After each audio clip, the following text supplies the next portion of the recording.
We continue this afternoon's press conference. We have head coach Pascal Jansen. If you have any questions, please raise your hand. We'll go with Roberto in the room. Pascal, you played Charlotte already once this season, and it wasn't the result you wanted. The team played well, especially the first half. You guys totally dominated. Are you expecting a same type of game for this game, or something totally different? Well, I hope so, and then that we do finish the chances that we get. But as you know, Roberto, we've played Charlotte quite a few times since I've been here, and those games are always fun to watch. And I hope it will be an exciting match like the previous ones. They're going through a rough spot right now. I mean, you just got off one. So, is there anything that you've seen the way they're playing that you might be able to take advantage of? We have analyzed them, of course. Detected a few changes also in the game that we played in New York. So it will be interesting to see if they do similar things in the second game that we're going to play against each other. Obviously, them losing Westwood is a big piece for them. But we'll have to see if they have any other plans. But we analyze them like we always do, and we found the spots that we find very interesting to go into this match. And hopefully we can take advantage of those moments. Health-wise, how's the team? Are they informed with the guys that are not available? Yeah, so Aiden is not available yet for this game. Kevin O'Toole is out. Happy that Pepe is part of the roster again, so that's a positive one. And other than that, I think the ones that you would expect, like Max Murray, Alonso, of course, still out. Tallis, yeah, he was one of the recent ones who joined the injured guys, but he won't be available for us until this break starts for the World Cup. Thank you. On to the Zoom, we'll go with Chris Campbell. Hey Pascal, Chris Campbell from the outfield. Hi, Chris. You guys started out the season and for quite a while deploying a corner kick defense tactic that was unusual, I think, for most of the league. But you guys have kind of switched it back lately. Just kind of curious as to what prompted that change. Was it reacting to the way other teams were reacting to your setup, or was it something else? Thank you. No, it's not necessarily something that we've changed. It's something that we talk about as a staff going into each and every game, if it's a strategy that we should be using, yes or no. So it's still in place, and we'll have to see if we're going to use it again tomorrow night. But it's still part of our game style, so don't worry about that one. Michael? Pascal, it's Mike Ander from Blue City Radio. Hi, Mike. Thanks for the time. You, I can't remember if you've commented on this, but NYCFC 2 signed Joao Loyola. Hope I'm pronouncing that name correctly. We call him Joao.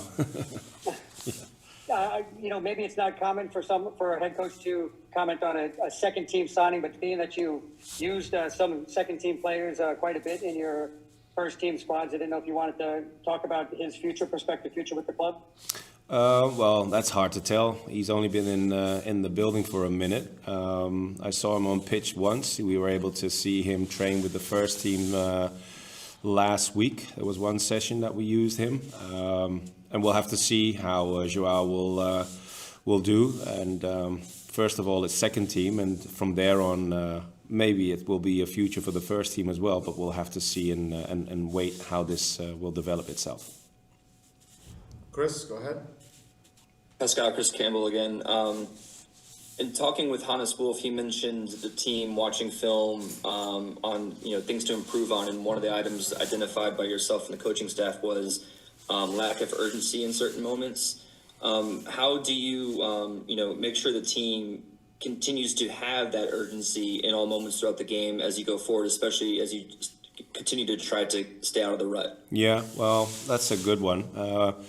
Obviously, Hannes was part of the review and making sure that we point out and detect these flaws in our game. In the first run of games in the beginning of the season, it was at a pretty decent level. Somehow it got into our system during the second run of games. But making sure that we are aware of this is part of the process that we always use within our way of working. You mentioned urgency. Urgency is something I mentioned as well, but on the other hand, I've also mentioned casual behavior, and that is somewhat of a maybe even complacency, because we have to realize how hard we have to work always to get our results and play the way we want to play. And there is no room for these type of errors, because that is something that you should be in control of, as it is a mentality thing. So going forward into the next run of games, we're fully aware that this needs to improve, and that is within our own behavior. So that is something we should be able to control better. Michael, you have another one? Yeah, please. Pascal, I had asked Hannes about this. Charlotte is the area where you lost Pepe last year. I wonder if playing on turf is factored into your mindset as far as how you plan on setting the team up for the matchup. For Pepe as an individual, you mean? Just in the team in general. You know, you have a player like Maxi who's got you're trying to probably manage his workload and the strength, but Pepe as well. Yeah, no, well, if it's a question in general, there's no concern with us. We know that throughout the league we play games on turf. That's the case with the game against Charlotte as well. There is no concern from our end. So we've prepared in order to go into this game knowing what's ahead and what kind of surface we have to play on, and we're ready to go. Good afternoon, everybody. Welcome to today's pre-match press conference ahead of our game against Charlotte. We have midfielder Hannes Wolf. If you have any questions, please raise your hand. We'll get started with Roberto.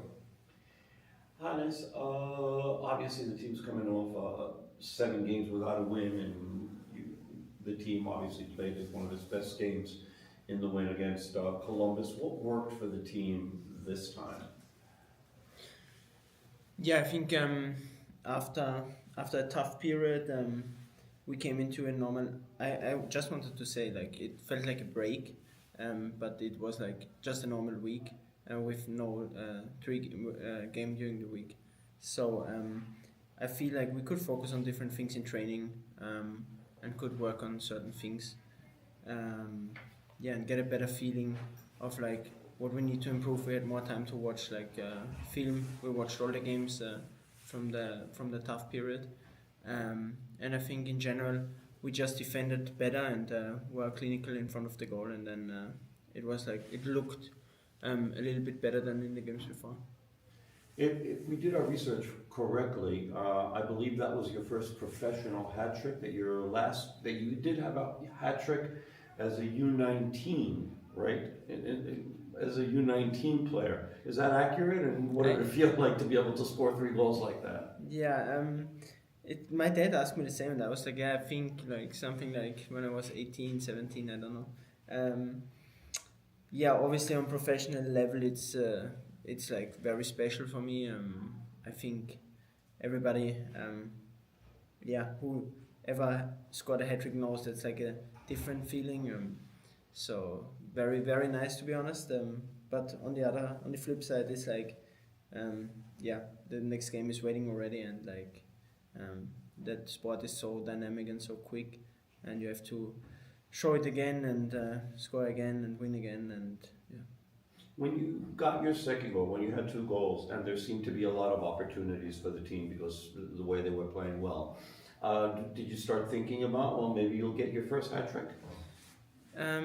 To be honest, I think Tevan and Raul told me after, I don't even know, maybe after the first goal or after the second, you gotta get it today. And when I scored my third one, what was offside, I felt like, okay, it could be one of these days.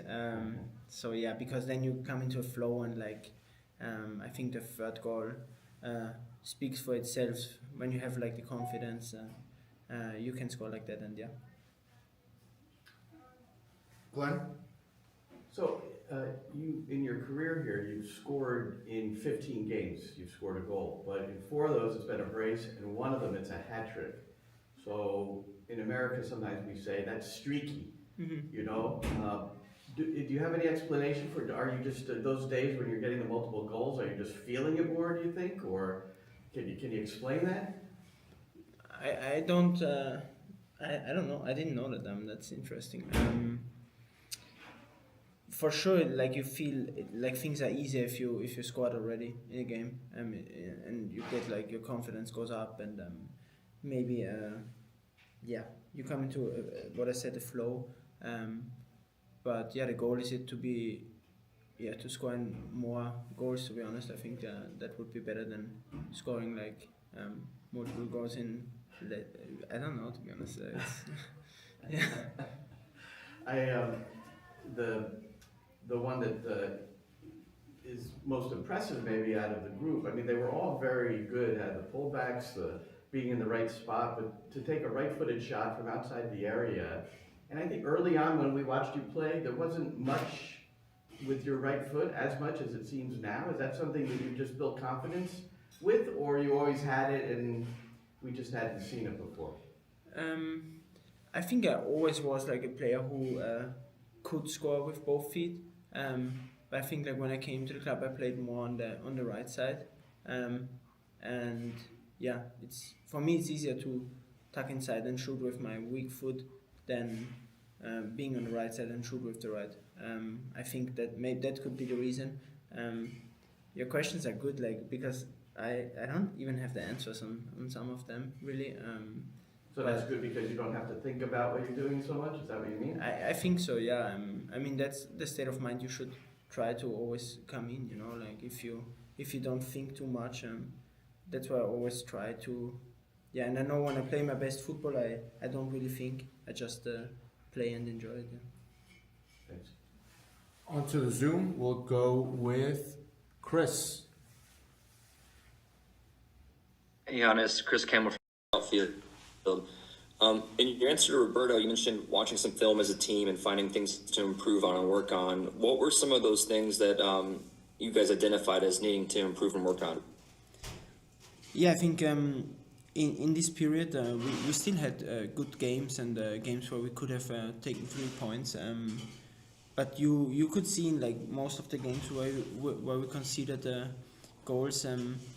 That we just missed like urgency in like certain moments, even sometimes like not even before the last pass, like even like some seconds before. So it wasn't just things you train; it's also things you need to have in your mind and in your mentality. And I think the coach made it very clear, and so we all were aware of it, and yeah, it was important, I think, to get this win now in MLS, because in Open Cup we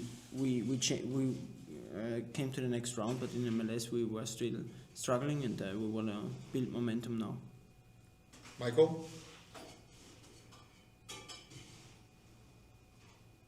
Hey, Hannes, it's Mike Gander from Blue City Radio. Thanks for the time. Congratulations again on the hat trick. Can you talk about the team's mindset going into Charlotte, knowing that this is the place where Andres Pereira got injured last year? Is that something that sticks in the back of the team's mind as far as playing on that surface? I don't think so. Actually, I've thought about it, to be honest, but that was more coming from a point because I spoke with Pepe about other things, and then we spoke about that too. But yeah, it's a tough place to play here, to be honest. With the turf, and it's a very big field. But on the other side, I think we always had good results in the past, so that should give us confidence. But yeah, like I'm personally, or the team is not scared that somebody could get injured or something. But yeah, and I think with Pepe's mentality, he isn't either.